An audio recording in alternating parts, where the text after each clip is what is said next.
Dari mana, Dek? Dari rumah Christina. Jenguk anaknya yang habis disunat. Malu bang. Lalu kenapa? Tadi di rumah Christina. Aku tanya, anakmu yang habis disunat di mana? Terus Christina Pak jawab, Wisata jawab apa? lagi tiduran.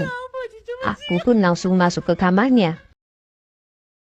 Oh, Aku pun bilang ke Christina, nah, sunatnya bagus ya.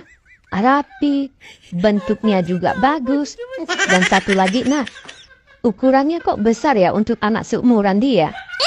Aku jadi gemes. walah.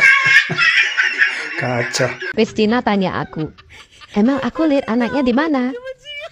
Aku jawab, lihat di kamarmu. Burung siapa itu, Dek? Ternyata bang, anak Christina lagi tiduran di kursi belakang. Waduh.